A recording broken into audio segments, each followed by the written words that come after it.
Hi guys, Austin Coffee here from Samurais of Sound. Welcome to the live stream roleplay event. You're going to love it. We had a ton of fun in our Samurais of Koimen campaign. You are invited to come roleplay with us. Scan the QR code on the screen to dive into our Samurais and Stories role-playing portal. You can do things like book upcoming live roleplay events to get your voice heard.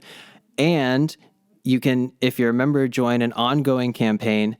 And then also just connect on our Discord server. We have a vibrant community of artists, and we can't wait to meet you. So scan the QR code and come roleplay with us.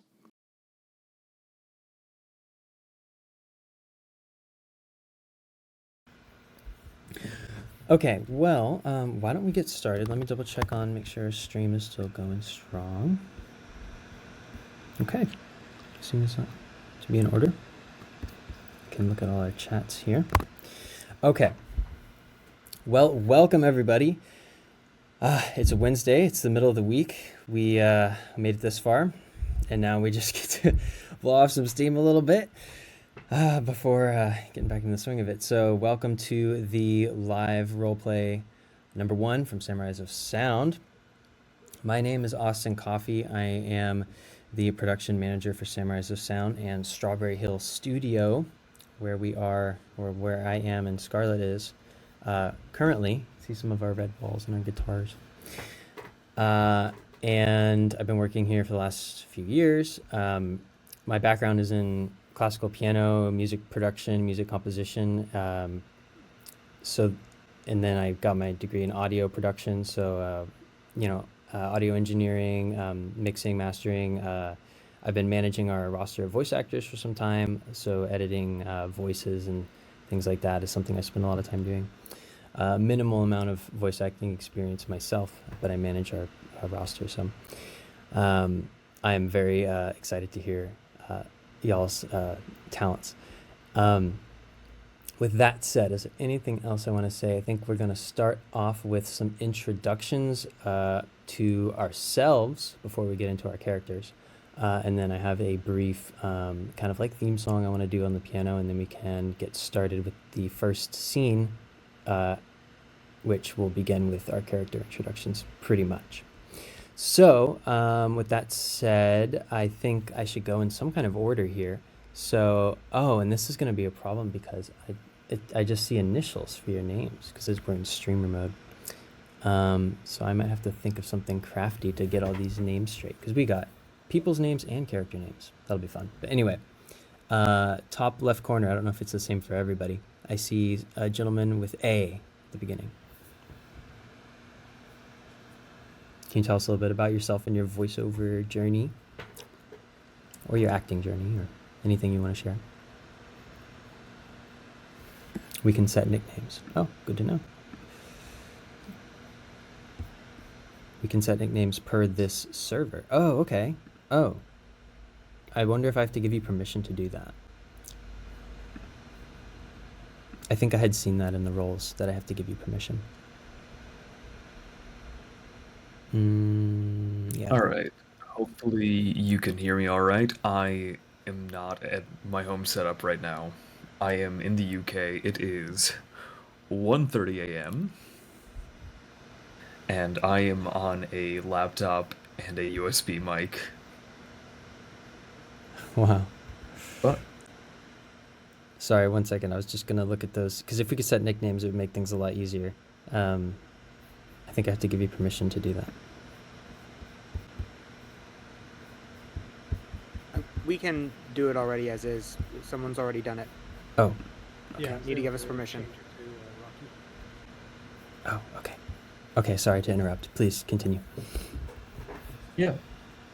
Hi, my name is Lyndon Nelson. I've been doing voice acting on and off the last few years. I've done some commercial work locally for businesses, like doing audio announcements for zoos and safety announcements during COVID. Had a bit of training with some professional voice actors in both workshops and one-on-one. And I've been playing D&D for about 8 years now. Wow. Then in my day job, I'm a system administrator, and they have me near Manchester right now for work. Very nice. Very nice. Thank you. Janika, Caden. Oh, good. You go to me right away. Thank you very much. Oh, I pinned us. Oh, gosh. Hi, I'm Kaden. I've been playing RPGs, mostly D&D, since the 1990s. Wow. Maybe before. Yeah, I'm old, but yeah. So cool. Acting, I've done community theater, Renaissance Fair down in Wisconsin. Oh, a few voice acting jobs more recently. Yeah, I just like to play. Play and pretend is a good thing. Yes. Very important. Thank you for sharing. Welcome. Okay, next we have Keetrol. What's up, everyone? My name is Brian Shin. I'm actually in California. Still sunny outside. Yeah, for my voice acting journey, it's been on hold for a bit. I was taking classes through another school, but yeah, taught me a lot about the industry, about how to use my voice and all that. But yeah, I actually work in construction full time. But yeah, I thought D&D I've been playing for the past 3 years, and this sounded like an awesome way to get back into voice acting and playing another campaign. So yeah, that's me. Great. Thank you. Thanks for sharing. I see Kiyohime Sterling VO. Hi, my name's Sterling. I'm up in Canada. Nobody would know where, but beside Algonquin Park, out in the middle of nowhere in Ontario. I'm a high school teacher by day and started my VO sort of training during the pandemic, right around the same time I started playing D&D. Really, really helped me get through a couple years of being inside. So I've been playing regularly since then and doing a lot of coaching and workshops and yeah, continuing to try to make a go of this as a career. Thank you for sharing, Sterling. Actually, it might surprise you to know that the studio, Strawberry Hill Studio, which is the building I'm in, that runs Samurai Sound, obviously, has connections to Canada. Raj is from Vancouver, right? Yeah, Vancouver, and we have his brother lives in, I think, Saskatchewan or Regina, one of the two. So yeah, Right on. Yeah. We worked on a TV show from Canada called Our Big Punjabi Family a couple years, Cool. last year. Anyway, Mark, welcome. Hi, I'm Mark. I have been playing Dungeons and Dragons for a long time. I think maybe since the 80s. Yeah. But we had an older, my friend's older brother DM'd for us until he got sick of us and would kill us to go do fun things with his friends. And I've been doing acting for a long time and voiceover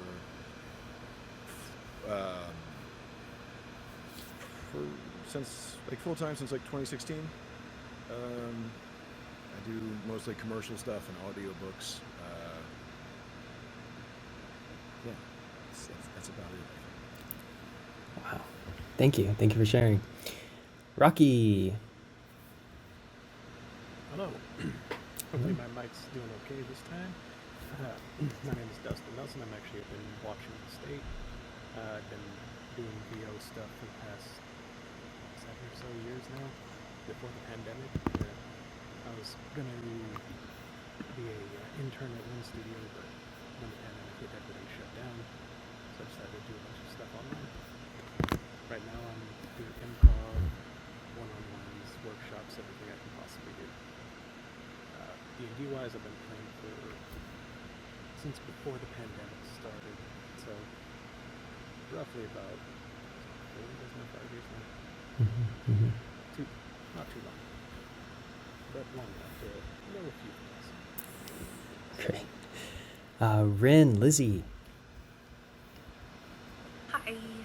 My name is Elizabeth Shatted. I'm about a year into my voiceover journey, so still very new. Still just doing lots of classes and trying to like absorb all the knowledge that I can. Um, and as far as D&D goes, I've been playing for close to like 10 years now, I think, off and on as a player and a DM. Wow. Scarlett in the next room. Hello, I'm Scarlett. I am an intern for Strawberry Hill Studio.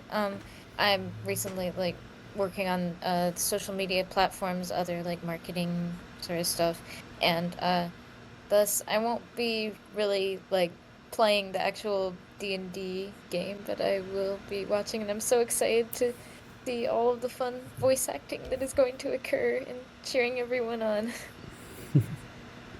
Thank you, Scarlett. I just noticed, I think did we skip Miko Rion? Rion, hello. I don't know how we skipped you. Hello. My name is Rianne. I've been acting. I've been acting all my life, and I've been trying to start a career in voice acting, but it's going all right. But I do have a lot of experience with that. For D&D, I'm the same as Rocky. I started with my friends like just before the pandemic, so I've mostly been playing with them, so I know like a little bit, but I wouldn't call myself an expert. Rian has we've done some work together for some small VO ads a while back. I remember we were doing pretty consistently. That was fun. Yeah, but then I moved to Japan for a bit, so we had to stop that. I'm not there anymore, by the way. I'm in California. Well, that's great to know. Welcome back.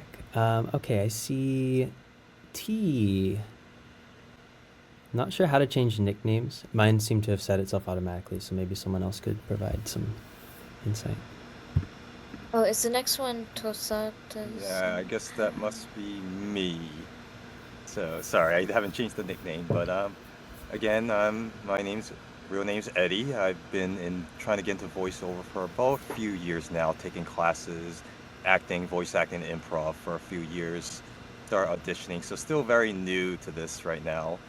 That area, software engineer by trade, and unlike everyone else here, I'm a complete D&D rookie. So please bear with me if I don't know anything. All right. No worries at all. Yeah, we're figuring it'll be a big learning curve today, just regardless, I think. So that's totally not a problem at all. Trevor Lauren, welcome. Hello. Hi, I'm Trevor Wilson. I've done amateur VO for roughly the last 10 years and professional for more of roughly the last 5. I do some audiobook narrating from a place down in like Toledo, Ohio, around there. And on the D&D side of things, I got into it in college, and I've been lucky enough to have a fun campaign to be a part of on and off roughly at least every other month. It's been a lot of fun. Wow, that's great. And I believe that wraps up introductions. Let me double check the other channels just to make sure I'm not missing anything important or pressing. And then I realized, let's see. Okay, I realized I didn't shed any light into my experience as it relates to role-playing. So there's a common thread here. I think that a lot of us got really involved with role-playing games during the pandemic because, well, I think we all know why. That was the case for me as well. I started back in college before the pandemic. That was, I don't know, 5 years ago. And then during the pandemic, I had a really consistent campaign going for like a year. And then since then, there's been a smattering of different campaigns, but recently I've had a few going, so it's been really fun. Mostly as a DM, occasionally, sometimes as a player, which has been awesome. I love DMing as well. And something that I usually do for new campaigns that I start is I write a little theme song, essentially. So let me take the computer in the video to the piano in the studio and play that. It is I'd say inspired by Japanese or sort of like an anime kind of sound. Taking you to the piano here. It's like a totally dark in this corner, but you'll be able to hear it. Okay.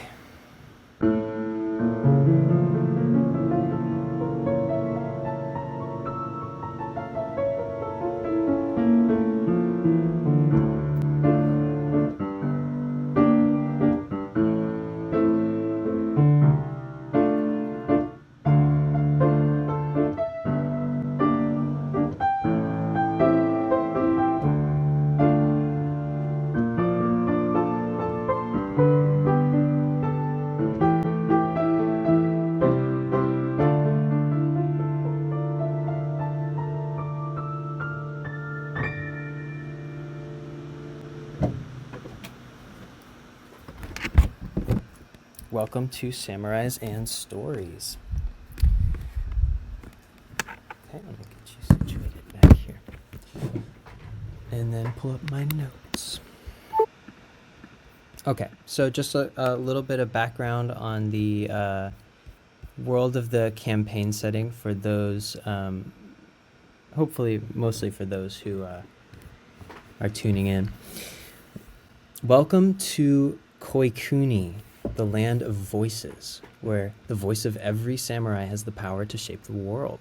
Nestled among misty mountains and echoing valleys, your voice emerges as your most formidable strength, melding the art of the sword with the craft of oration. Embarking on the path of Bushido, whether as a kenjutsu wielding your deadly katana, or as a shinobi moving through the shadows, you serve the Koimin shogunate with honor beneath the banner of the shogun. This high fantasy role-playing setting weaves elements of Japanese folklore with the traditional aesthetics of Western high fantasy seamlessly. Voice acting here transcends mere performance, becoming a sacred art that imbues your journey with magic, enabling you to commune with spirits and command the elements. Choose your path, hone your voice to recount epic tales, undertake daring quests, and sway the fate of kingdoms. In Koikuni, which is the name of the land, every samurai's voice is a potent weapon, shaping their destiny and forging a legacy that resonates through time. So yeah, we have a D&D setting that is infused with Japanese folklore and samurai primarily. And then I would characterize it mostly as falling back on Western high fantasy, which is sort of more of the fantasy that I was brought up in and very comfortable with. So this has been a lot of research for me, preparing for this cultural research to make sure that everything is pulled off authentically and respectfully, really. So the races, as you know, have been interpreted into the context of Koikuni, as have the different classes of Dungeons & Dragons 5th edition. Have been sort of interpreted as they would be in the context of Japanese history, specifically the Sengoku period, which is kind of known as the Warring States period of Japan. It's also the time period that the show Shogun takes place in, for those of you familiar with the show. Is that all I want to say about that? Yeah. So, we begin our adventure in Koimen, which is the name of the Han, or the sort of city-state, essentially, that this samurai sort of society is called. We are not in the samurai district, which has like the temples and the castle, the Shiro, but we're actually outside in the more marketplace area, and we're in a tavern called Blades and Brews. Now, this tavern is filled with the murmur of conversations, laughter, and the clinking of sake cups. The walls are adorned with artifacts of samurai culture and local artwork. The atmosphere is one of excitement and anticipation as new samurai recruits gather around, sharing stories of their origins and aspirations before their initiation trials begin. The tavern owner, it's a middle-aged female woman named Akari.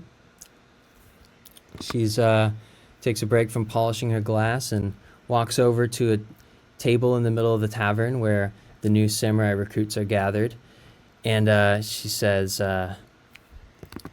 well, it's a tradition that on the night of the initiation, we honor the commitment that the recruits are about to make with a little demonstration. But before we get to that, and before we order drinks, why don't you tell me a little bit about yourselves? And for that, we will do our backstory monologues. And let's begin. I'm just going to go left to right from the top as I see them. So I see Gilgamesh is the first one up. Oh, I've been wrong so many times in my life, but when I was 18, I got expelled from the dojo that I was supposed to lead one day. The dojo that had my best friend, the person who stabbed me in the back, and who took that leadership away from me when my master promised me that I would take over the reins. And not only that, he took the love of my life. At that moment, I thought my life was over because I lost that challenge, knowing that my friend, my best friend Victor, had not only thrown me out, he took the dojo from me, he took Shion from me. Somehow, on the verge of death, I must have heard some voice that reminded me of Shion saying, "You can overcome this. You've always been stronger than this. You are stronger than any of us, and I know you'll pull through." And those words provided me the courage to stand up for myself, take the weapon that was granted me during my graduation ceremony, and wander the land in pursuit of justice for any wrongdoing that anyone else would come. And that's why I'm here now, to help those in need who need my help, and to see that no one else goes through the same injustice that I went through. Wow. Akari looks down and she says, wow, that's quite the harrowing tale and very inspirational. Thank you for sharing. And turns to Hanzo. You see a small 3'1", like rabbit person, in a hakama. He's got large gray ears, and he says, "Well, Gilgamesh Dono, thank you for sharing. My name is Hanzo. I have left my hidden village of Shinobi in search of a lord or lady that, my clan would deem worthy to serve. One whose ambitions or potential will lead Koikuni to a brighter future." He looks around and just tries to size up everybody, as is his mission, but at the same time he takes his drink. We don't have too much sake in my village, so the bottoms up.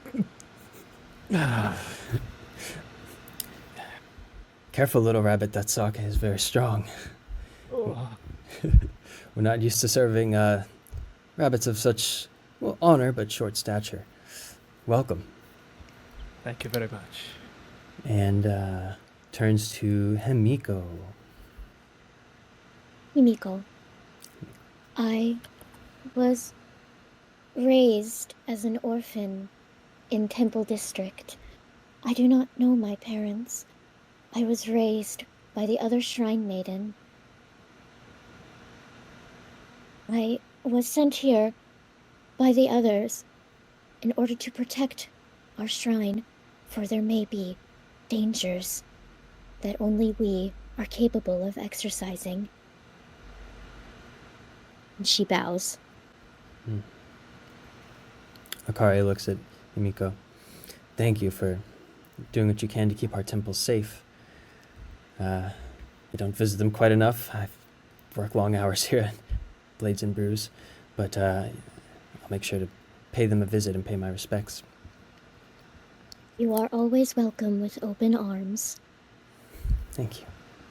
Turns to, hands you a drink. If I don't want to assume, I know that you're working at this. No, thank you. Okay. I am always on duty to the shrine. She never stops. Turns to Janika. Yes, I'm just a simple country girl, middle child of 7 boys. My mother always wanted me to, grow up to be a proper wife and all that, but with 7 boys, how could I had to be just like them. So I learned the sword, but I'm not so good at it, so I discovered the bow. Oh, I love archery and shooting arrows, but Mother does disapprove, so I had to pay to hear. And so if you see any angry mothers running around, one of them might be mine. So Akari says, okay, we'll be on the lookout for angry mothers. I haven't seen any, but the night is young, so you never know. And turns to Keisuke. Hi, I'm Maeda Keisuke. I was born into a samurai family, and I trained under my father for quite a time. And for a while I had a normal, happy life. But one night I woke up violently shaken by one of our retainers, and the first thing that hit me was the smell of blood and smoke. There's a raid. The retainer, they shoved a bundle and a blade into my arms, and they told me to run. I wanted to stay and fight. I just thought I'd be a burden if I did. And as I walked away, they took a servant who looked a bit like me, killed him, threw him where I was sleeping, and I ran as fast as I could, and every day I regret my weakness and running, but I will get stronger, and I will return back to my family's home. Akari's kind of taken aback for a moment. It's just, wow. I get so wrapped up in the day-to-days of the tavern, it's hard to realize the kind of horrors that sometimes unfold outside these walls of the city. Hands you a tall glass of ale and turns to Kiyohime. Kiyohime is sitting with a couple empty glasses already. It's quite a large dragonborn wearing a rather battered suit of armor that looks sort of cobbled together from odds and ends. Well, I started seeing visions a little while ago. I'm a farmer by trade, but this man started appearing in my dreams, always surrounded by 7 golden canaries, and he kept calling me away from the farm in this direction towards the greater cities, and my folks were none too keen on losing another set of hands around the farm, but they said that this was probably something quite important, and sometime after these visions started appearing, I realized that I had the ability to heal the animals around the property. I normally care for cattle and things of that nature, and I seem to be able to help them in a way I couldn't before, and it just seems like that there must be something bigger for me to do, I'm not really sure what that is, but I just came in this direction and I figured I would start here. Every samurai has a destiny and a calling, and it's always intriguing to hear how the stories unfold. And hands you another, although I'm not sure that you need it, another glass of sake, and then gestures towards Laurent. When you think of dwarves, what comes to mind? They craft things, most likely. They live underground, perhaps beneath mighty mountains, and their knowledge of the earth and its bounty is only matched by their fierce rivalry with the Tinian. That Is not me at all. Hi, I'm Laurent McKenna. I'm also a bartender, like yourself. Kanushi for the great Ame no Uzumi, righteous be her name, and a friend to all who call the peaceful village of Inuto Usagi home. I've been doing the whole priest and bartender thing for a couple decades now, so I figured I'd take a break from it for a bit to go make new friends, learn new drinks, maybe do a bit of evangelizing on the side. I look forward to getting to know you all, and hey, who knows?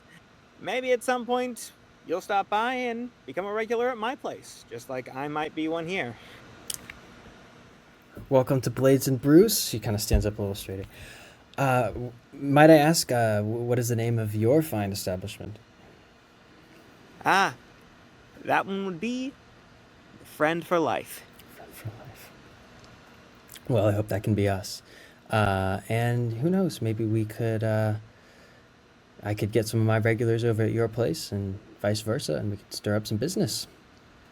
Well, Inuto Osagi could always use some more trade.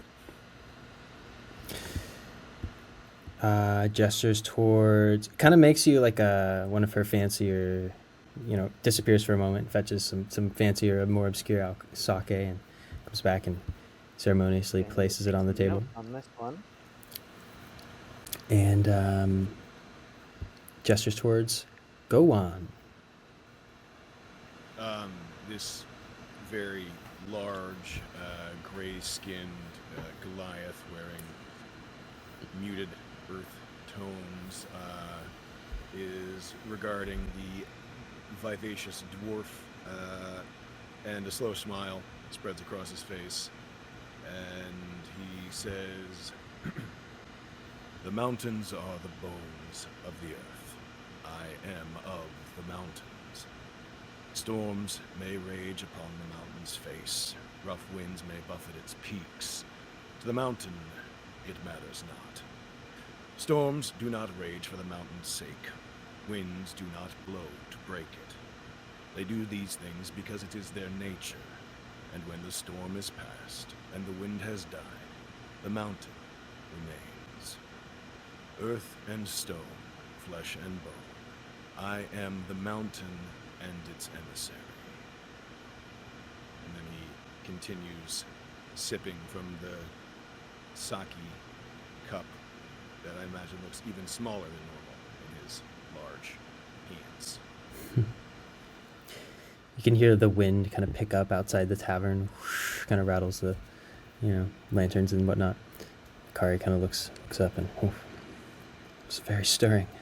The tavern, has since become quite taken to silence, listening to these various stories unfold, and becomes particularly noticeable in this moment as she hands you another glass and then turns to Rocky.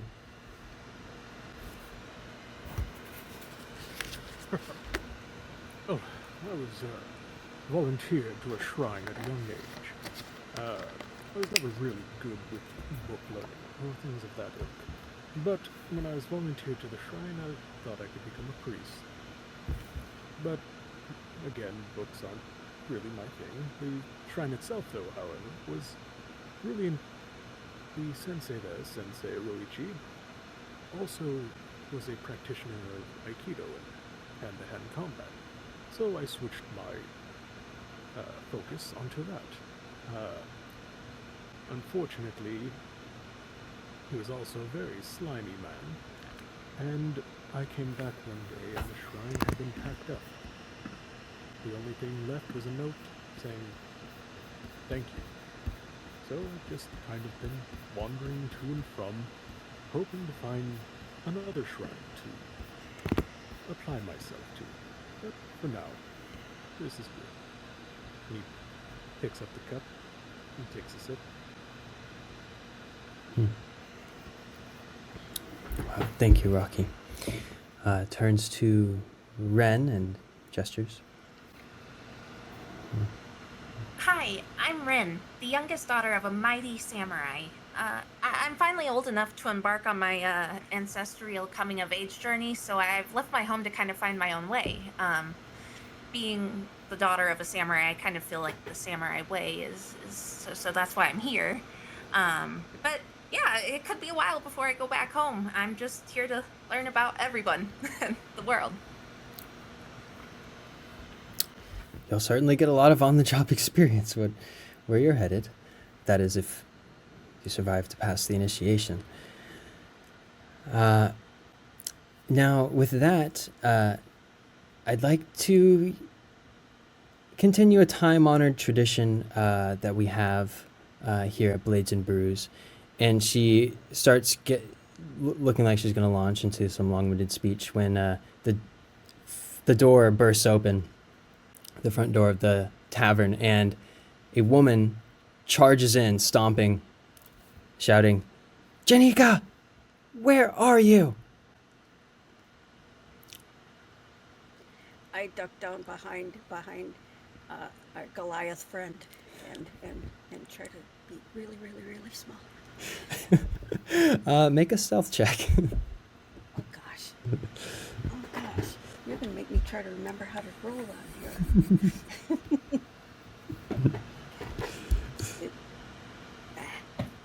I think it's check stealth. That's right. Check stealth. 16. She's kind of, looking around for a minute. She's kind of cleared this wide berth of people around her. I'm looking for my daughter. What do you mean you haven't seen her? Everyone's like, ooh, ooh. And she says, well, if you hear anything, let me know. She's out past her bedtime and it's not like her.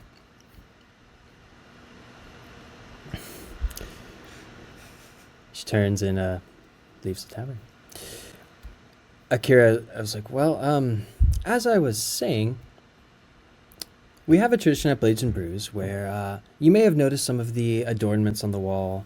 We have local artists come in, but mostly what I'm proud of are the artifacts. And she kind of walks over towards the wall and people kind of stand up and get out of her way. She improvises a stool from one of the chairs and stands up and carefully takes this katana off of the wall. It kind of gleams in the somewhat dim lighting of the tavern, and turns and walks back towards your table in the middle. She says, this is an ancient samurai artifact. It was hard won in Koimin history and has done many great deeds.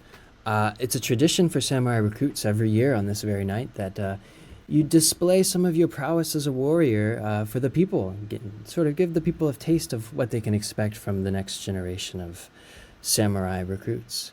And then she kind of turns to the crowd. She's like, well, how does that sound? And everyone's like, yeah, bring it on. Show us what you're made of. And hands one of you the sword. I'll let you guys decide who wants to go first. And this is an opportunity for you to show off the skills that your characters are proficient in. It could be, believe it or not, any skill. It doesn't have to be, like a strength athletics check would be an obvious one. You could do like a kata, like routine with the sword, demonstrating your.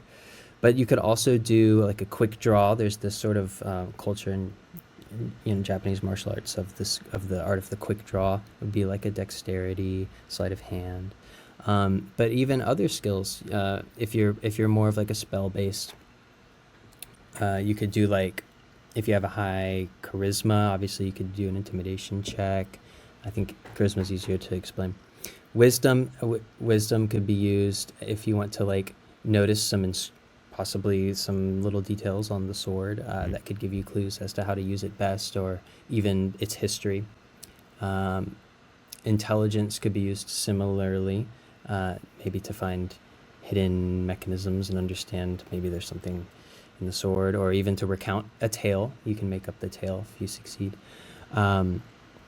if it's history related or discern magical properties. So a lot of you would, have been playing D&D for many years, so maybe one of you wants to start who has an idea for how to regale the audience with your samurai prowess. I can start. Go ahead. Hanzo sees his beautiful sword, and one of his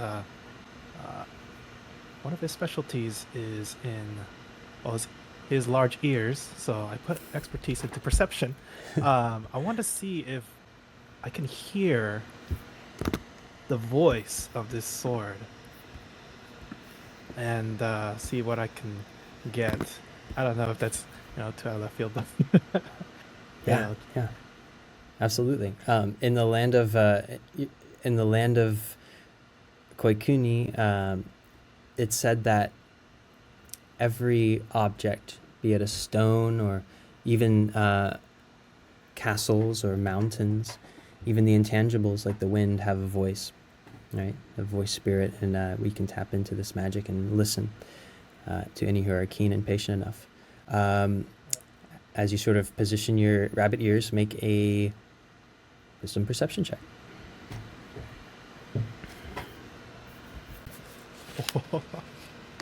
Okay. 25.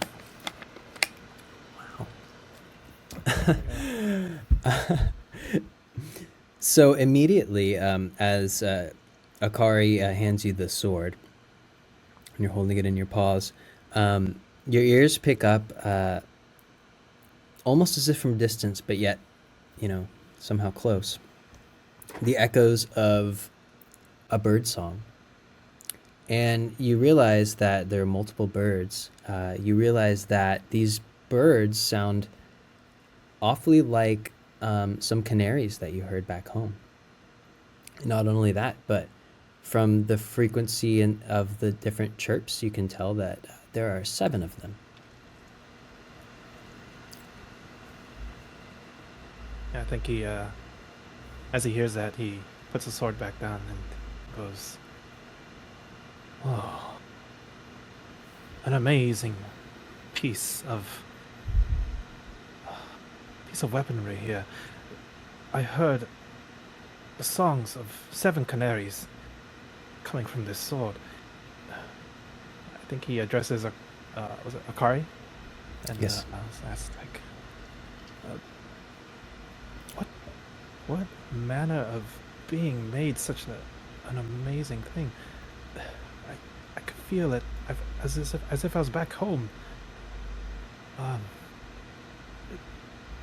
Miss Akari, what is this sword? She kind of looks at you with this puzzled gaze. She says, "Canaries?" Yes, canaries. I recognize the sound from my home. It is said that this sword was delivered via a pack of canaries from the sky. Some say it came from the Tenin. We're not really sure. I'm not sure myself, but it floated down from the heavens one fateful night, and one heroic samurai managed to retrieve it. I've not heard anyone mention these canaries in quite some time.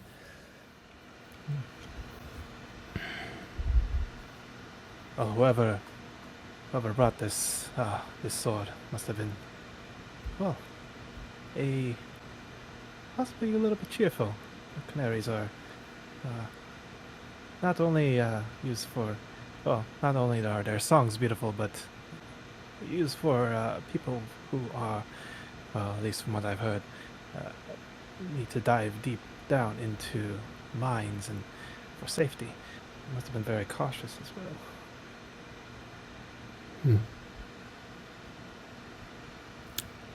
Would anybody else like to try this? Canaries are the birds that I've been seeing in my dreams.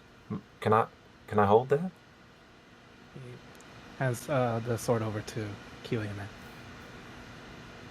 He's gonna receive it very gently, and attempt to just start wielding it less in an aggressive manner, but more as a performance, just sort of seeing how it feels and moving. I'd like to roll persuasion in some way, but in a way that's sort of using her charisma to just interact with the object and see what it feels like to move it through the air and sort of put on a display almost. Okay. Okay. So are you persuading the sword, or are you persuading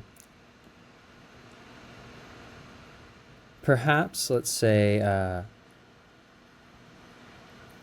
okay, let's say Akari kind of interrupts this exchange. She says, "Wait, this is too valuable. We haven't heard the whispers of the canaries in so long. I think I want to take this back to one of the temples. Like I said, I need to brush up on my... It's been some time since I... Oh, please, I'm sorry, I just feel I would love to hold it even just for a minute. I can't shake... These dreams have been, I don't want to say haunting, they're beautiful. I'm being called by something, and I can't seem to let go of the pull of whoever this figure is, of these birds. I just feel like I have to touch it. Please. I need to.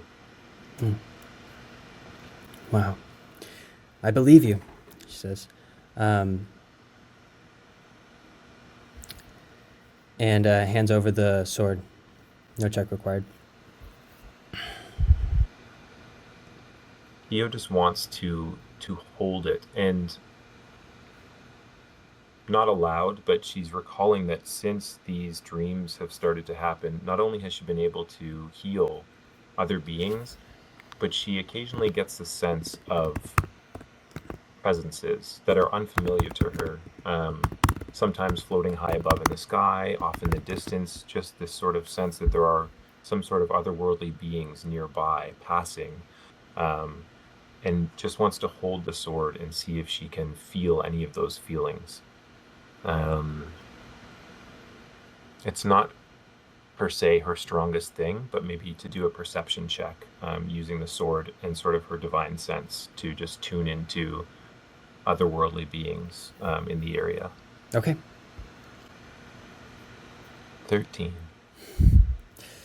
That wind from before outside the tavern kind of picks up again,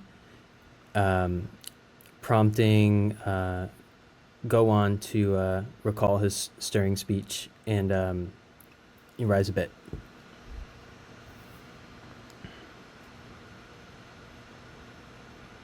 In the mountains, we often listen to the songs of the birds. Canaries, I am not terribly familiar with, but this is a method of conveyance that is known among my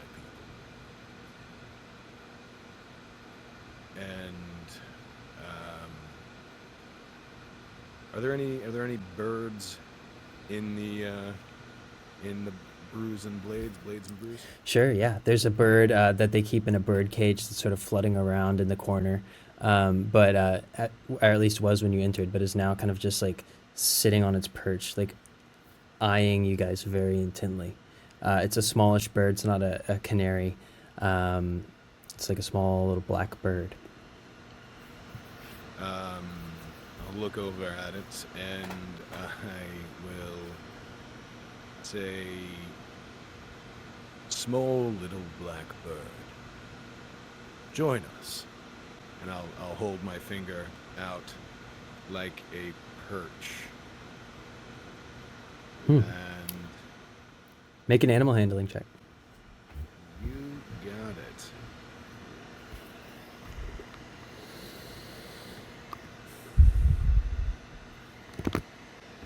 That's an 8.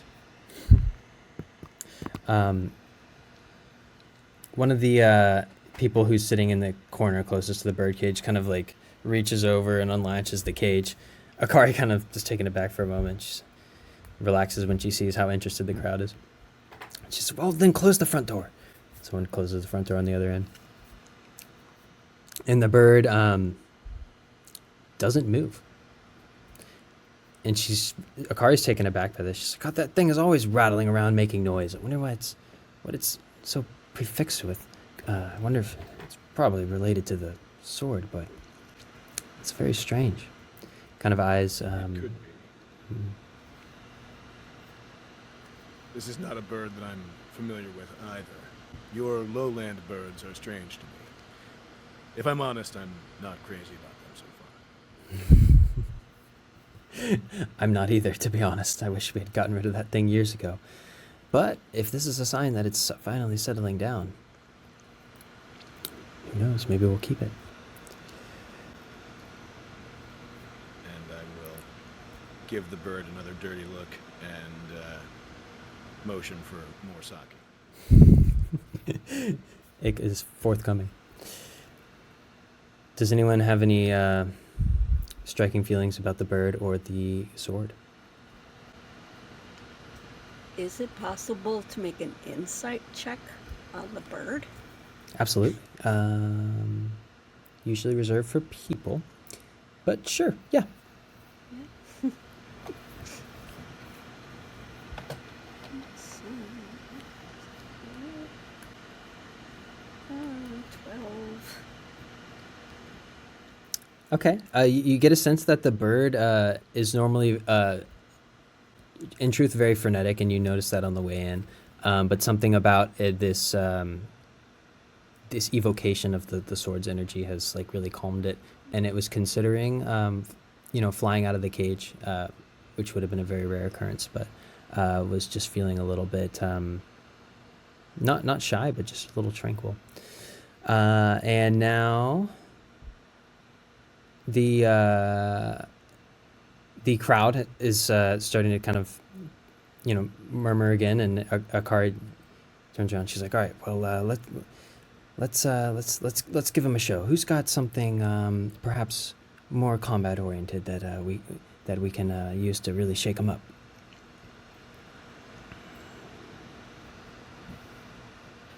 So I want to hold the sword in my hand and see how it compares to my, like, grip wise compared to my regular katana. Mm-hmm.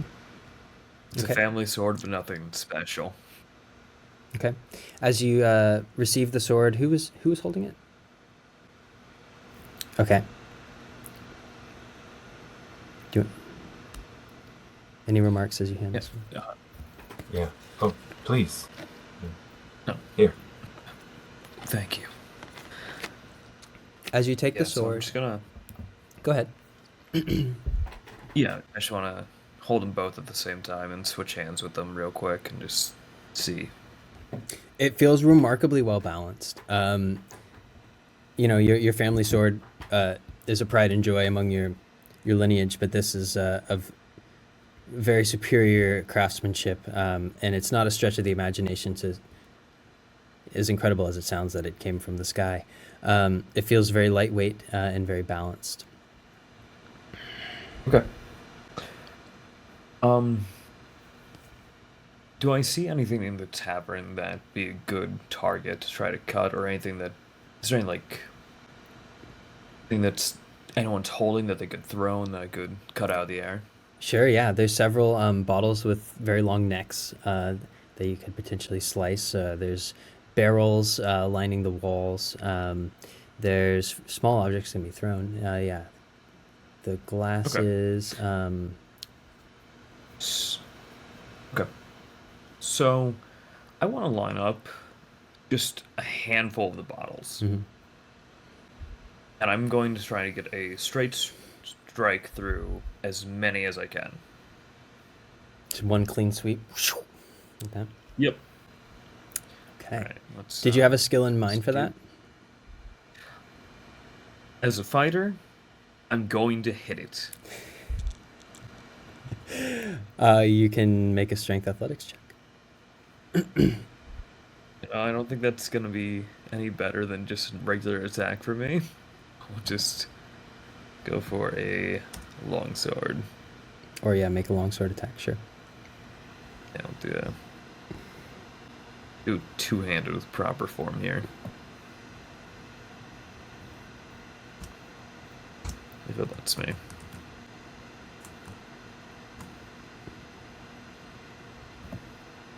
Well, thank God it's not a crit fail. And so that's a 21. Okay. So the people in the tavern take a long time to kind of set up all these bottles in a precise row, and at some point they get knocked over. Oh, why'd you do that? And so they set them back up again. Finally, you have this nice row, and one clean sweep whoosh, with your sword. The tops of the bottles all get sheared off in one clean movement, and there's a huge uproar from the crowd. Hey, sake all around! And then Akari kind of is happy, visibly that everyone's excited, but then kind of looks at you and it's like, has this moment of, who's going to pay for this? I can actually handle that part and do that as my thing if it helps. By all means. I'd like to then go and just place all of the tops of the glasses back onto their now severed bottoms, and then cast Mending.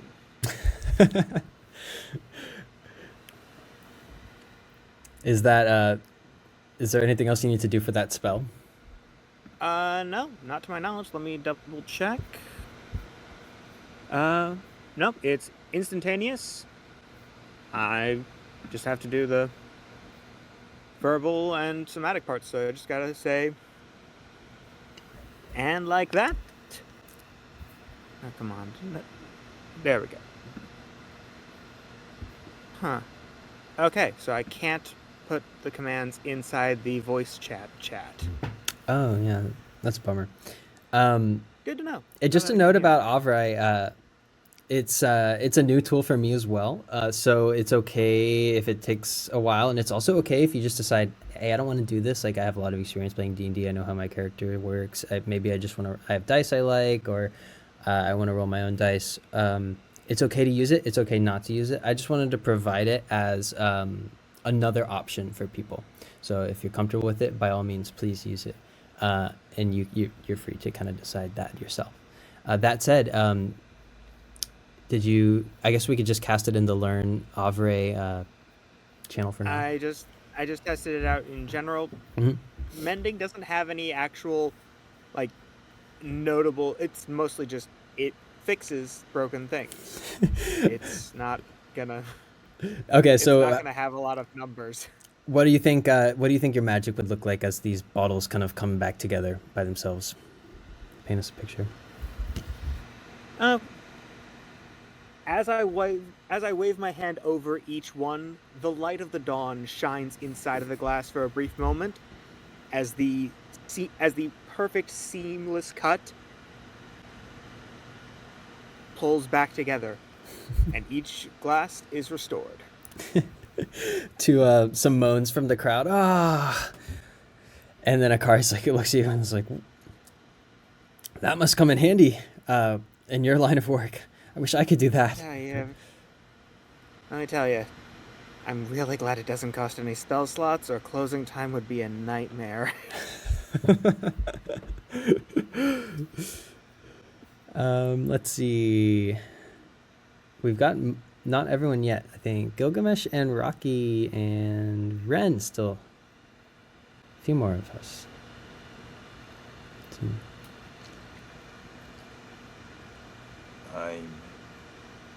I stand up and slam my spear onto the ground to then proclaim to Warrant, those bottles still need to be broken again. I really liked what Kisuke was doing to give us more sake.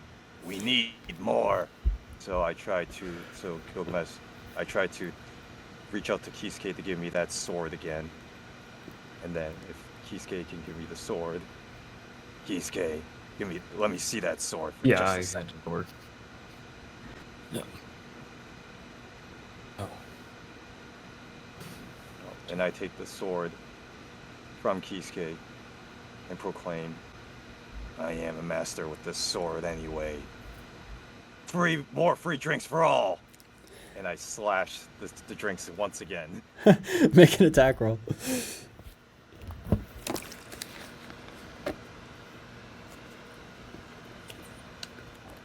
You could use a strength athletics.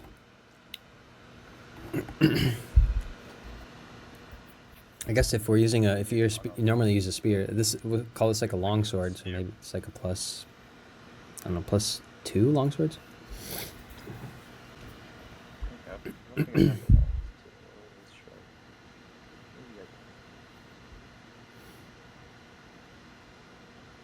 Could use rage. That could make sense. Absolutely. Really angry that the sake is now harder to access.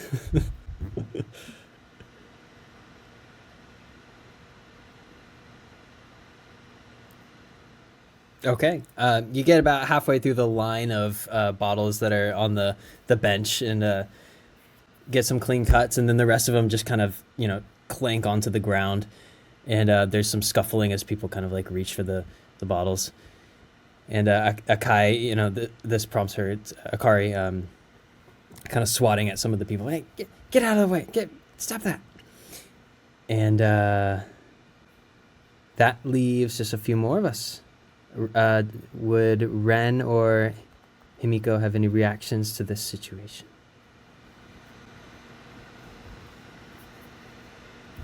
Rocky just looks at them breaking bottles and just stares down at the stool, picks it up, and can somebody hold this, please? And just walk up, look at the sword. I once have used one of these, but for now. And he'll just take his fist and just punch the stool itself. Punch the what? Punch the stool. Punch the stool? Make an unarmed strike on the stool.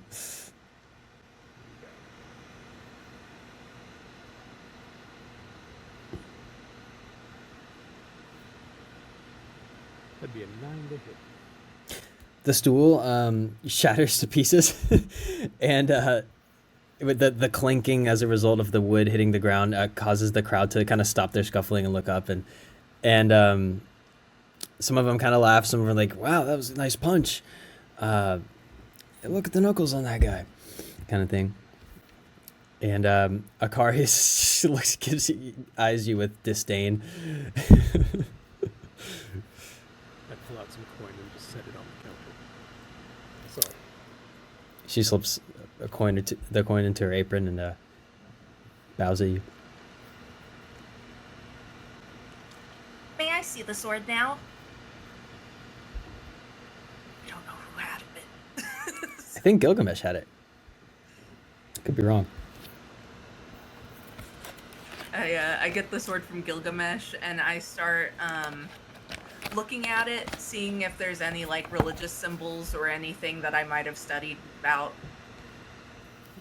Make a history religion check. Is it okay if I just roll normal dice? Absolutely, however you want to do it. Discord, cool. You said religion? Yes. That's a 23. Wow. Okay. So, okay, remind me a little bit about your character's backstory as it relates to your religion. That I'm still working on, but I'm a samurai. My father was a samurai, so I've grown up very much like with scrolls at my like availability to be able to read.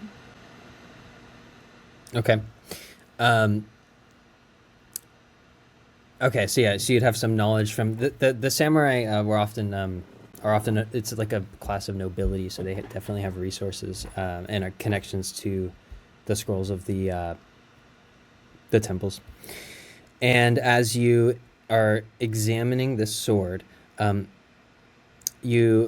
way it's glinting in the dim light of the paper lanterns, you see some characters that spark some recognition and remind you of those late nights that you spent pouring through your father's scrolls, and reminds you of one of the religious texts that your dad was particularly fond of. And as you sort of have this memory and this religious connection to the sword, you're going to have advantage on the next check that you make. Nice.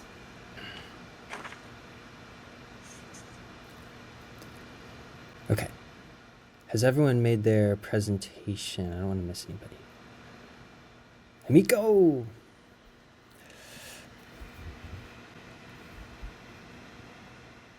Himiko, she simply stands up and looks around. Is there like a target Sure, or yeah. something that's, yeah. So, and she says, oh, no, we have an unexpected visitor. She pulls out her bow and she says, I have no need for a sword. And fires. And I'm Make a- using my own dice. Great, yeah. Make a ranged attack. And Miko is now my favorite. 23 to hit. Zing! It splits one of the other arrows that was already in the middle of the target.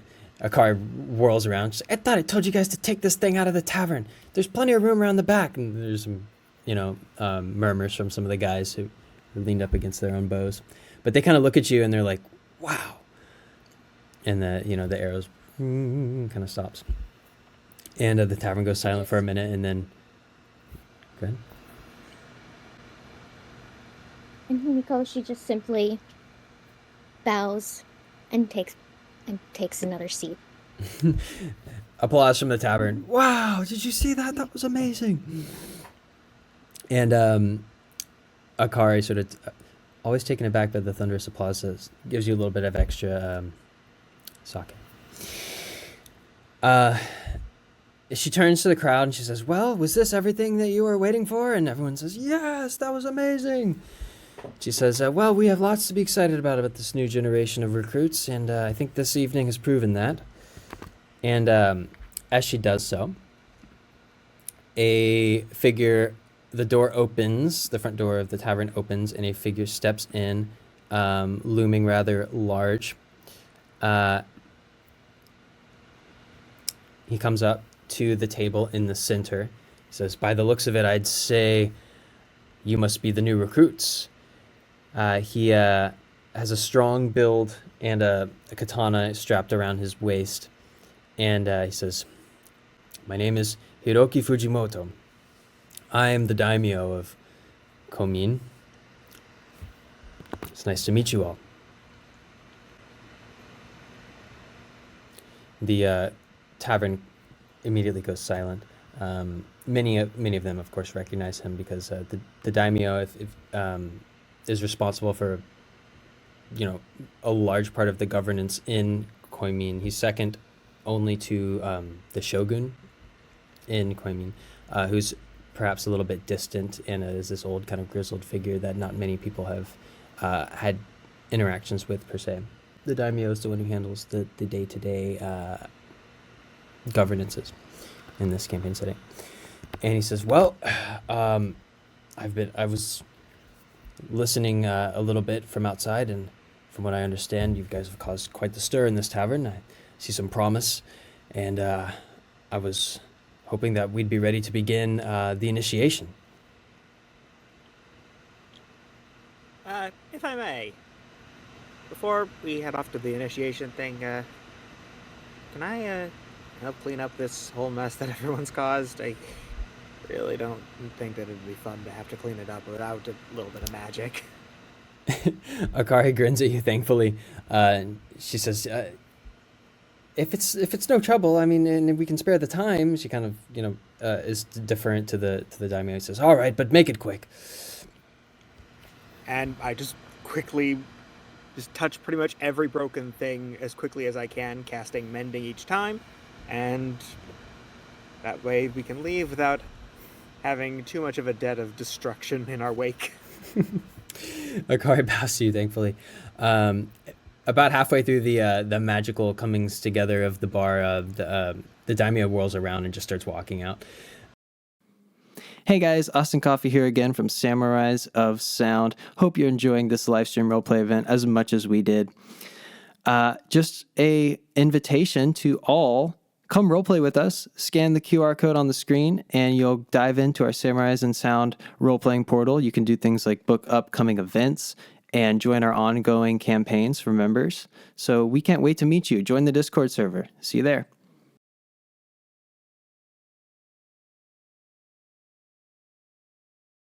everybody. I'm so sorry. I had a miscommunication about the time frame here. I'm gonna have to run. I apologize. I hate to leave in the middle like this, but it's been a ton of fun, and hopefully I'll see everybody at the next one. Austin, Okay. thank you so much.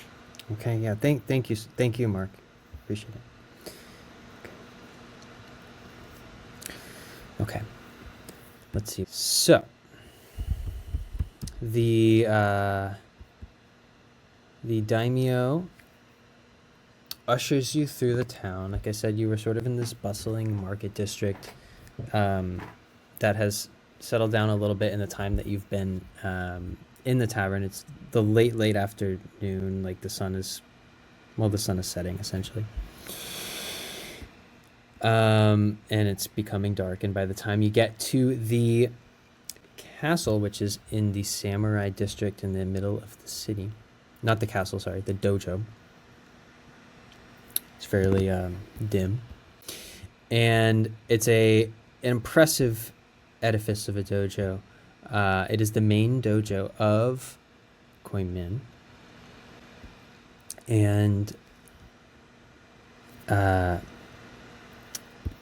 Tadashi, the daimyo, opens the door and ushers you in, and you step inside. It's a surprisingly spacious sort of main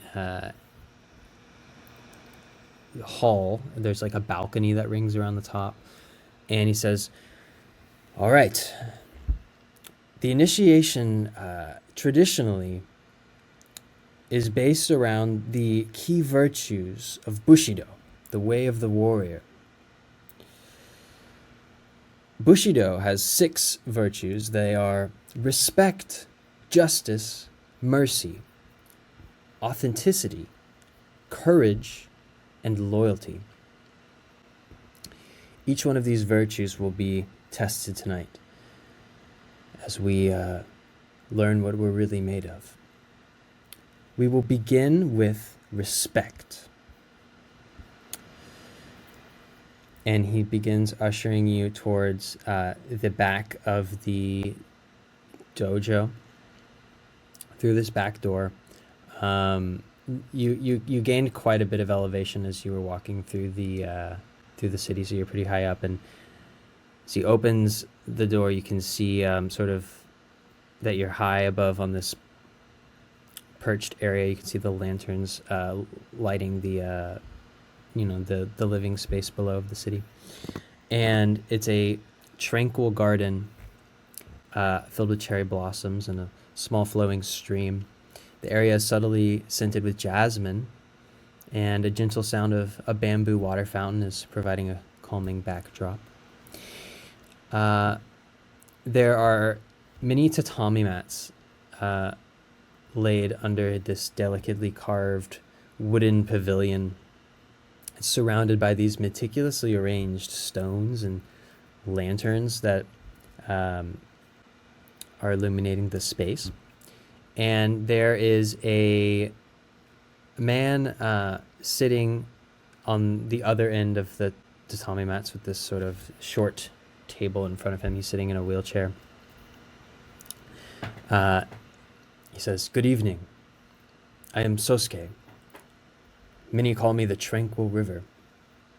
Sosuke is a Chado samurai, a samurai who has devoted many years to studying the art of the tea ceremony. He transitioned from a respected warrior to master the way of tea after an accident cost him his legs. And he has this serene demeanor about him. He says, come in, sit down. The tea ceremony is not just a formality. It's a discipline of understanding and respect. Generations of samurai have taken advantage of its opportunity as a coming together and a way to set the tone to discuss important matters, often important matters of state or whatever else. And he's sort of talking about this tea ceremony, and as he is, he's doing this very intricate sort of series of movements as he's like cleaning the tools that he's using. He has this array of tools on the table in front of him, and he's scooping this finely ground matcha powder. And he says, now pay attention closely, because I'm only going to go over this once. Tadashi, if I may. And Tadashi kind of blushes, looks down, he says, oh, yes, of course. And he kind of walks over to the stand at the front. And they both bow to each other, and Sosuke passes the bowl to Tadashi. Tadashi rotates this bowl clockwise once before he drinks it. And then he sips this tea in 3 sips. And then he makes this little slurp at the end, indicating, that obviously it was very good. He wipes the rim of the bowl where he drank, and then he rotates it counterclockwise, and then passes it back to Sosuke. And Sosuke says, I hope you are all paying attention. I'm going to ask for a volunteer to engage in this tea ceremony with me now. The most respectful and intelligent of the lot. Who might that be? Any takers? Someone who thinks... Himiko volunteers. How does Himiko indicate her willingness? Just like, she raises her hands like, I will try. Himiko. Bow. It is nice to meet you. Please step forward and have tea with me. And he takes his sip of this bowl and passes it to you. She takes it and bows and does 3 sips and then a final one, and then hands it over. Okay, make an intelligence saving throw. Or wisdom saving throw. Ugh.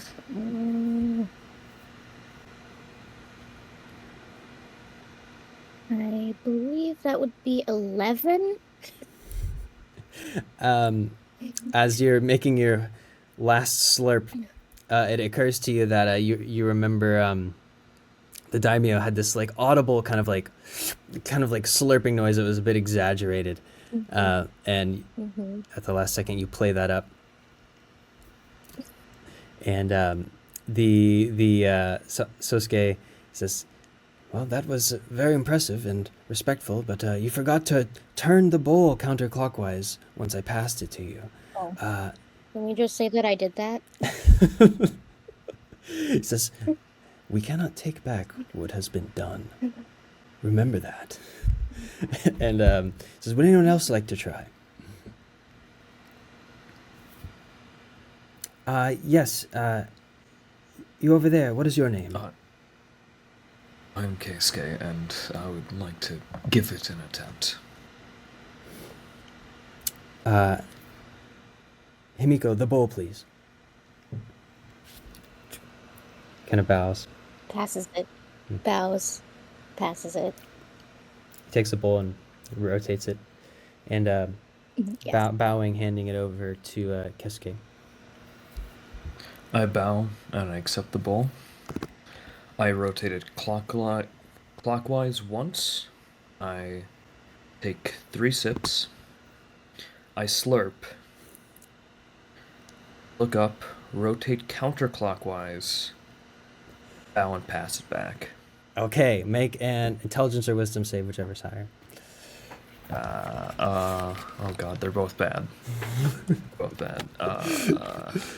Let me check which is better. Save?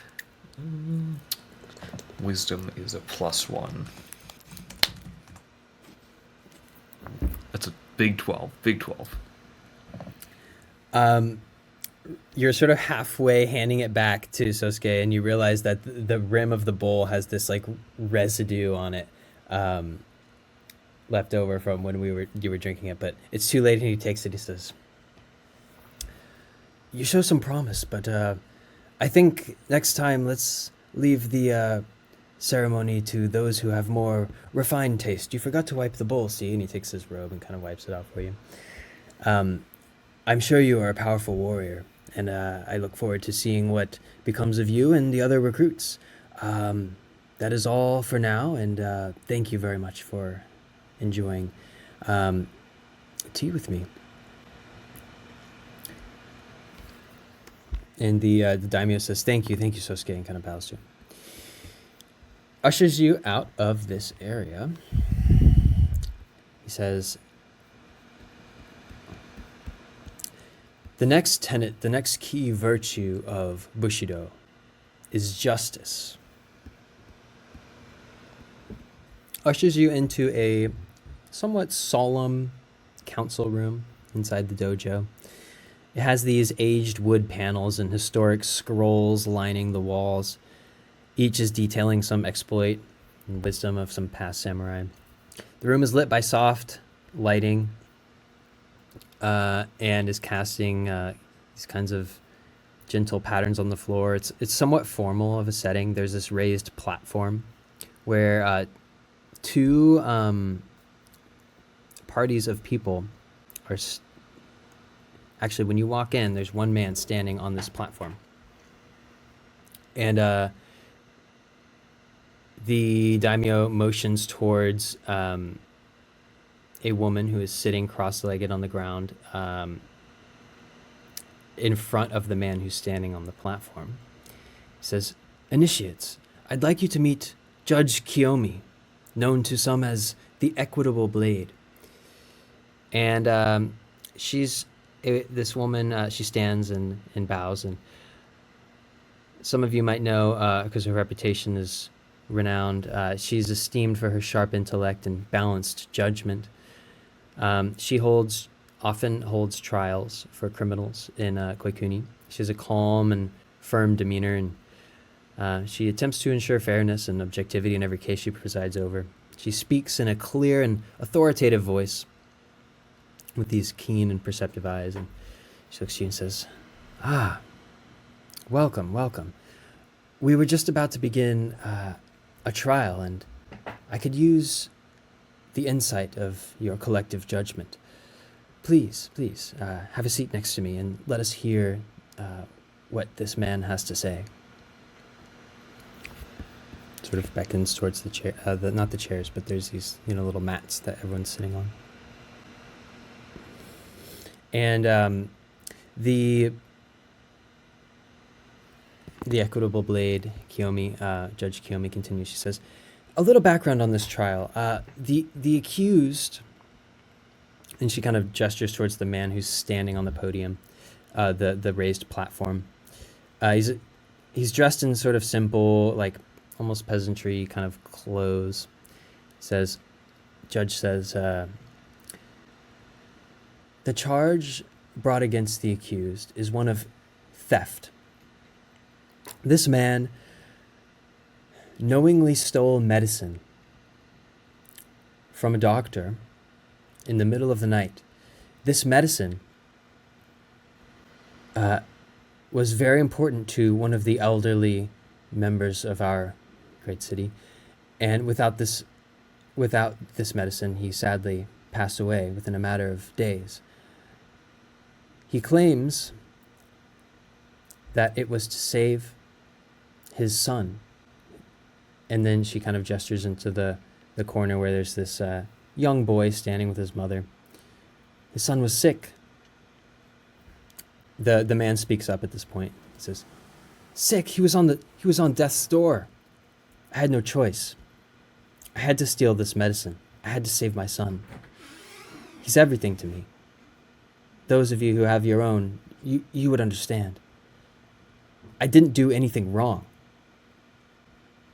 Please," and he kind of eyes you pleadingly. Each one of you kind of turns to each one of you.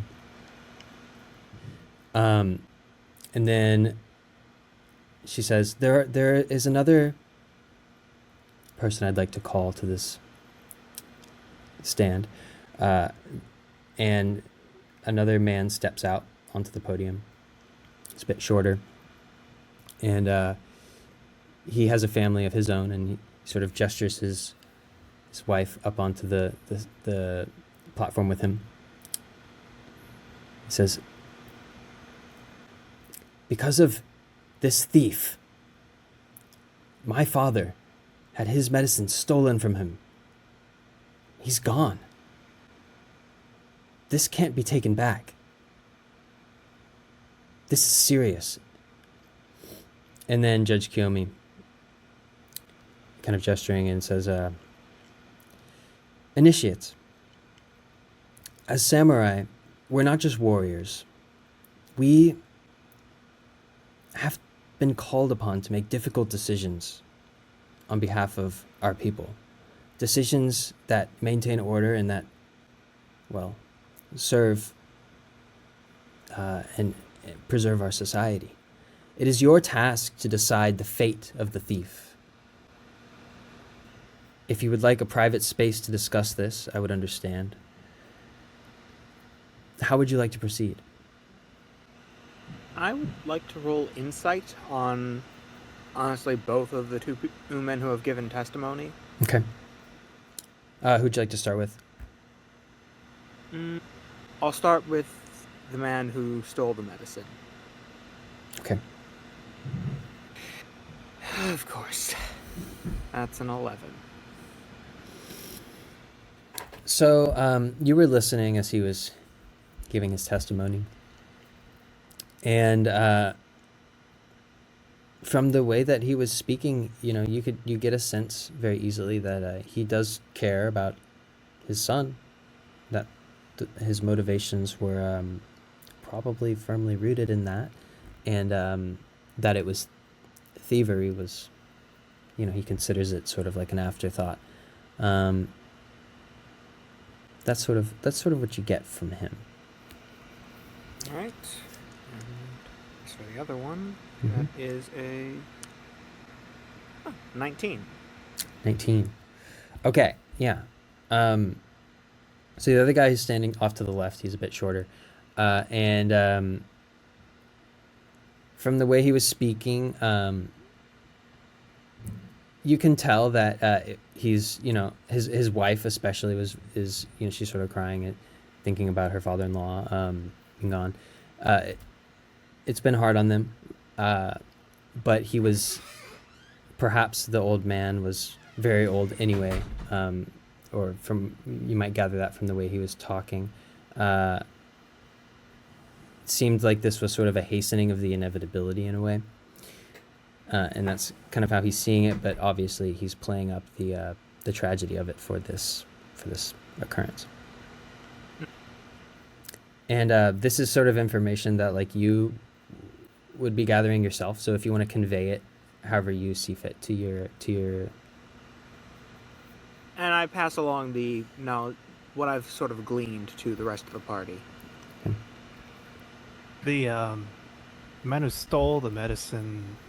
I'm trying to remember. Sorry, I was kind of half paying attention, but the man who stole the medicine, you said it was a like spur of the moment kind of thing, where he stole it, or was it planned?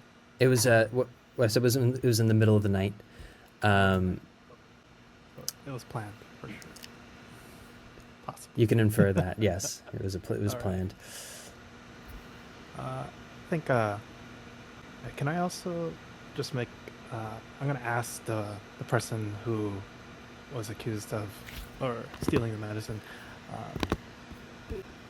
Sir, how is your son now that he has taken the medicine? He says, he gestures back into the corner where the son is standing.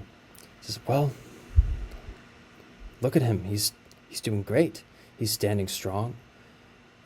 Before that, he was bedridden. He'd been bedridden for weeks, sweating through the night uncontrollably, and I really thought I was going to lose him. And since we've been able to use that medicine, he's made a swift recovery, and now he's going to live many, long, happy years. Maybe he'll even grow up to be a samurai like you one day.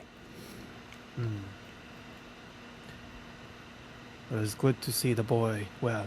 I'm gonna look to the other couple and ask them, uh, your father and I guess father-in-law, uh, this medicine was meant for him, but I'm gonna ask them as well.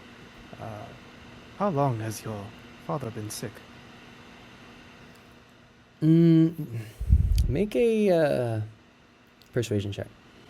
Persuasion check. Plus 0, so let's try.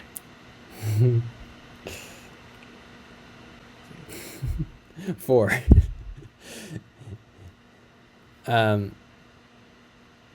He says, well, I don't see how it's any of your business how long my father was sick. Does it really matter? He's gone now.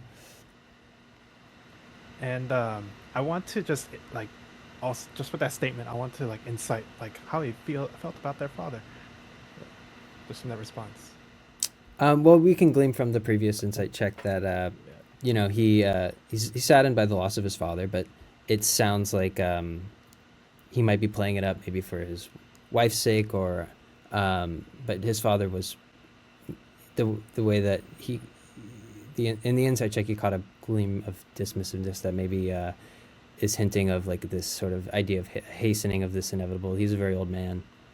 That's what you can kind of infer from that. Anyone with high charisma, perchance, or do we have any bards in the room? Not a bard, but high charisma. Oh, what's your charisma? 16. Okay. I'm 15, so we're about the same. Go ahead. Charisma. There's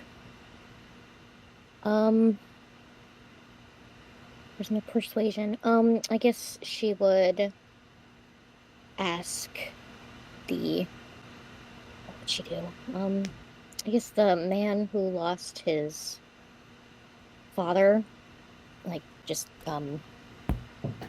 like, did your father really mean as much as you say he does? It's 15, and that's a 17.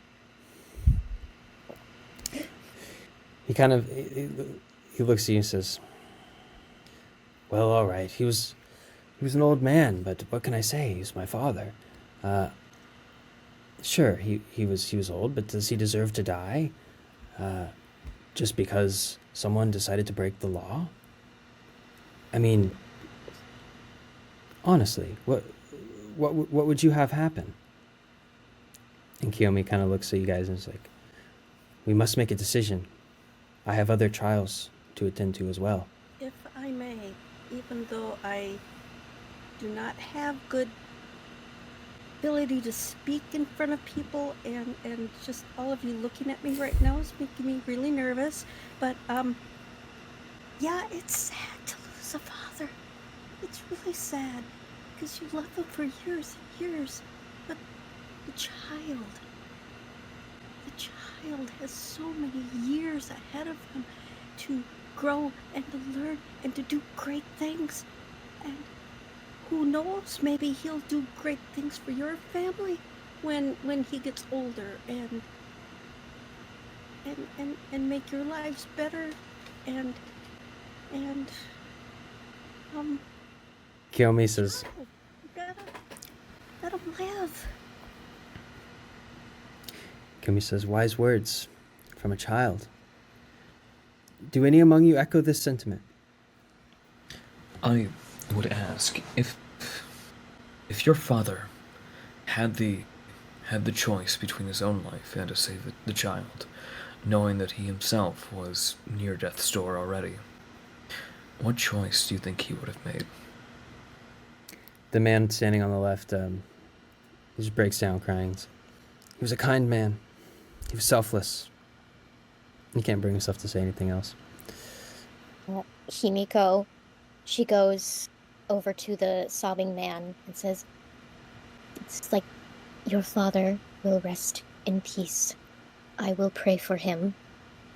As will I. Make a religion check, or whatever check feels right for your character, sort of channeling their connection to the divine. And then since Laurent is helping you, you can roll with advantage. Both of us? Oh, sorry. Because Oops. Laurent is helping you, you get to roll with advantage, but you'll make the roll. Okay. Let's see, 15 and 17. Okay.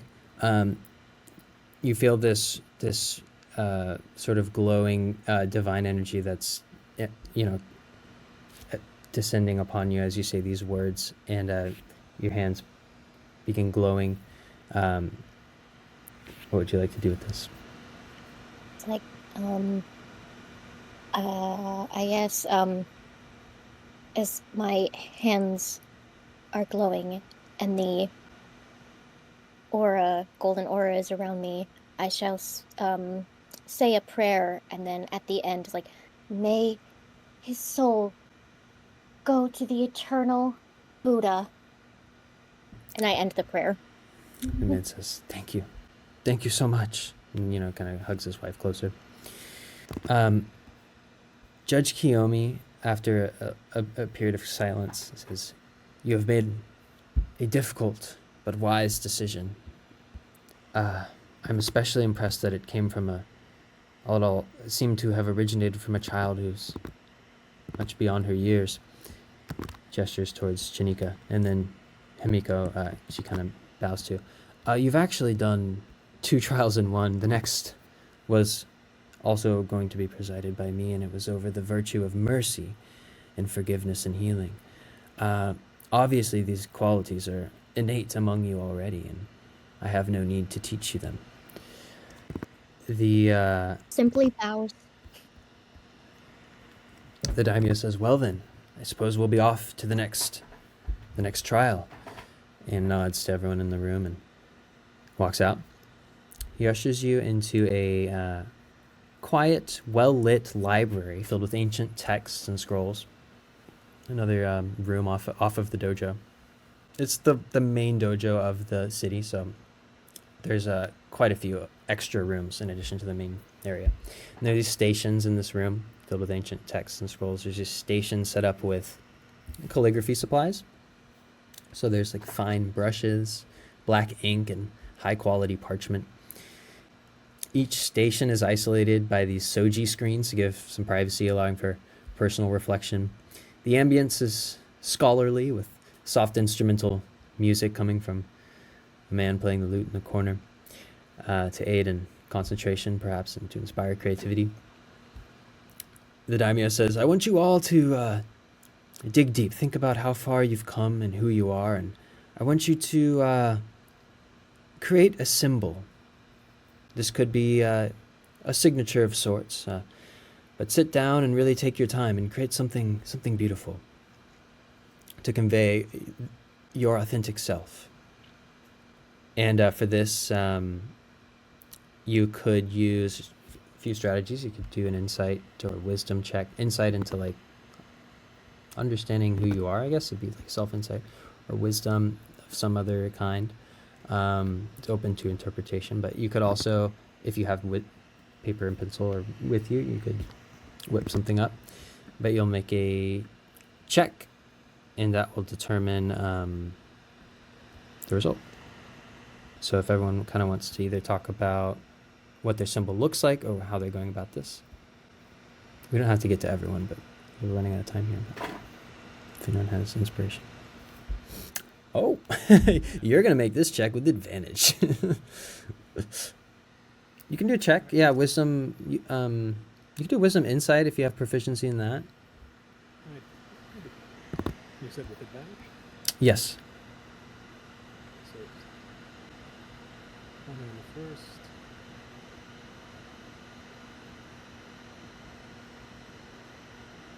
'22. 22. So as you're sitting in your Soji screen, confined, and you're able to concentrate, is there any notes you have about how this process would unfold for you? Rocky opens up his calligraphy set and just breathes it in, rolls out a parchment, and slowly starts to scrawl his name out in kanji.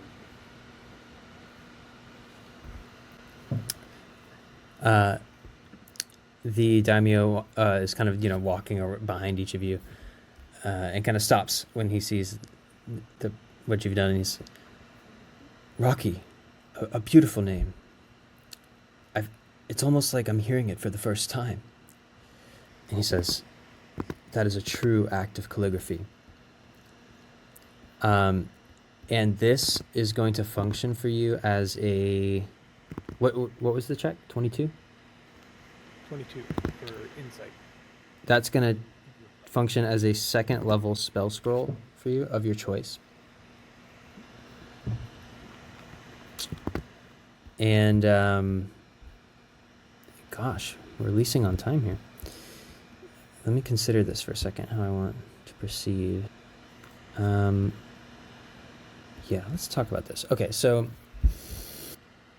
the next virtue would have been courage, which, if you guys can think of something that has not been present in this session so far, that is usually present in D&D, I think you can infer what that would have led to. And for those of you who have played D&D before, you would understand that it's a daunting task to get any combat encounter done in 10 minutes, let alone a 10-player session. So I think I'm at a little bit of a crossroads here. I might just use this opportunity to check in with you guys about how this has been going for you and talk about where we want to take this in the future. So with that said, my idea for these kinds of live role-playing sessions was for it to be sort of a rotating cast of people. That said, I think there's space for, maybe since you guys are the first people, I want to honor that. And if you want to get your, the next one I have scheduled is for June 1st. It's on the website. And it's limited just like this one was. We don't have anyone signed. I think we have one person signed up right now. But I think I want to keep that one. I could have one that's just open to the public on a revolving basis, and then you guys, we could have a different one, maybe on like a different, if that's the first Wednesday, maybe the second Wednesday. I don't know. I would like to hear more of your thoughts in terms of your availability and how you liked the session. I do want to get some good feedback from you guys, and I understand that that can also involve, constructive criticism, which can be hard to deliver in front of other people. So I would understand if I followed up with you after, but I guess, yeah. How are we feeling? Well, I've had a lot of fun. This was a very enjoyable campaign, even though it's just getting started out, and I would like to be able to continue on and see a lot of the various characters we've introduced here grow and mature and develop and explore more of the world that you've started to make. It seems like it'd be a lot of fun. Mm-hmm.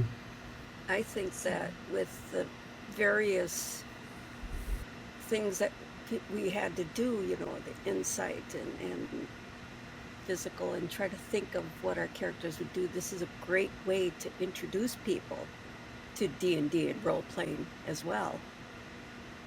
You start to get into that mindset of, okay, what would my person do, not me, and and then learn all the skills as well. It's a nice segue into the rookie of the group here. And I have to say, I do agree with you on that point. For me, again, not really having any expectations whatsoever. So for me, I think to Warren's point, Trevor's point, yeah, I would be interested to see where these characters grow, how they continue to see where the story goes along. And again, when you were talking about the story, I was trying to imagine in my head and trying to imagine what Gilgamesh would do. But again, at the same time, trying to play catch up, so it's very hard to figure out where I can just put my stake in the ground, do a certain action. Yeah, I'm Yeah, in agreement. it's like, Go for it. I agree.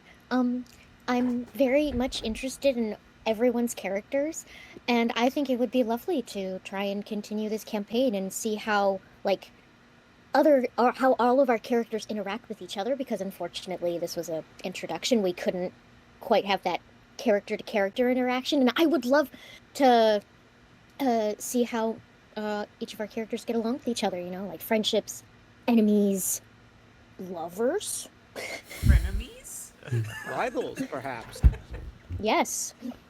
And that would be just and all of these characters seem like they just have so much richness to them, because we all spent so long creating them. It would seem like a little bit of a waste. It's like I want everyone to get to know their characters. Totally agree, for sure. Yeah, I would love to keep playing with you all, if possible, and yeah, just keep diving into who my own character is, and yeah, I love D&D. It's so fun. I've been just another avenue, just to I guess explore even like parts of yourself that you didn't even know about. So yeah. Mhm. But yeah, I would love to continue playing for sure. So I'm really glad that you guys enjoyed the session. I have to think about how this is going to work, because I would like to have one recurring campaign, and like I said, there's also space for this to sort of be on a rotating basis with other people. So I need to coordinate that with my team and sort of get back to you guys. But I was wondering if, as part of our sort of promotion for this, if you guys wouldn't mind like just filming a short selfie video of your testimony and what you thought of the session and what you like about role playing, or how you think it helps you as a voice actor, or if you could send that to me, I would. We're offering a free month membership coupon for anyone who does that, and then this we can use to sort of promote. I have this other related idea. I'm sure you've noticed that the way that the server is structured, we have live roleplay events, and then we have ongoing campaigns. So I have this idea where we could actually have asynchronous campaigns that kind of go on in the background, and people could be updating them using like the chat or their voice recordings, but we would limit it to like 4 to 10 players per channel, and the person running the game, there'd be one game master per channel. Every player, members could be players, and members can join one campaign. And so that would be a fun way to sort of keep everyone engaged and having fun, but also at a larger scale. And then that would present opportunities for people who want to run the game, because a lot of you have experience running the game. And if you did that and maintained at least 4 players every 20 days, you could receive another free month membership coupon. So the membership would essentially pay for itself, and you could play D&D. So that is something I also wanted to bring to your attention. If you're interested in that, there is a form that just went live today in the members area, in the role-playing guide that I'm sure most of you, from the sound of it, the detail of your backstory is read, but I've been adding to it. There's a form where you can fill out if you want to run an asynchronous campaign. And then there's a form if you want to join. I think I called them ongoing campaigns. So I just wanted to bring that to your attention as well. Does anyone have any thoughts on that? So, just thinking out loud here, what you could do, obviously, you could have the overall story, but you could also where the rotating sessions run one shots that have effects on the world. Mhm. Maybe they're not level 1, maybe they're 5th level or 3rd level, and those will affect the events in the world and affect the main campaign. Yeah, definitely. Yeah, I agree with that. Yeah, my conception for this live event was that they would be mostly like one shots, like you said. Either that or we would do the initiation every time with different people. But now I'm thinking that it's kind of repetitive. So yeah, I like that idea. What do you guys think of the idea of the ongoing campaigns in the chat? I know that's a lot different from this, but I think it has its pros and cons too. I took part in a Vampire the Masquerade game that was, we met once a month. It was sort of LARPish, but not really, because it was just a bunch of my friends, so we all knew each other, and it was fun. Mm-hmm. And during the off times, we would chat via Discord. We had various channels for, you know, the different groups like the Malkavians, and they could just talk to each other. And then you had the general one and the off topic one for just babbling about whatever. Mm-hmm. You know, get suggestions about what if we did this, you know, and all that. So Yeah, I it think actually adds so much to the stories as well. yeah, it is a different format, isn't it? When you have some time to sort of type out and think about each move. I think that there could be an interesting opportunity there. We could have several different campaigns in the same world, this world, you know, going, contributing as well collectively. So that was sort of what I was thinking. Anyone else have any thoughts before I want to be respectful of everyone's time, so I know we're going over. Any thoughts before? Well, it's just that for if we're gonna be doing a typing, I think it would be best to like set up some rules to properly so that we're not like over typing each other, you know, like someone's like, oh, I wasn't done typing, like don't, that kind of a thing. Like try and come up with, that's just my suggestion. Yeah, definitely. Yeah, there'd be a channel that for the rules, for sure, for the etiquette and everything, and a lot of that would fall on the game master as well to sort of figure that out from situation to situation. So again, if you're interested in running the game, you can fill out that form, and then if you want to do a little short 10-second, 30-second video, we can use on our social media, then I can give you a coupon for another month of free membership.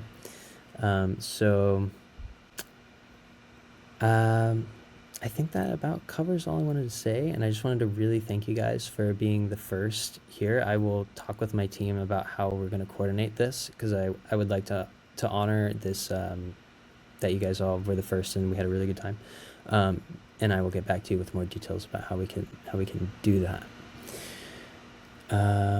So thank you. That's Thanks all I for got. facilitating. Yeah, thank you for having us. Thank you so much. You guys have a Oh, great thank night. you. All right. Thanks to all you This folks. was very everyone. enjoyable. Goodbye. Goodbye, everybody. Goodbye. Goodbye.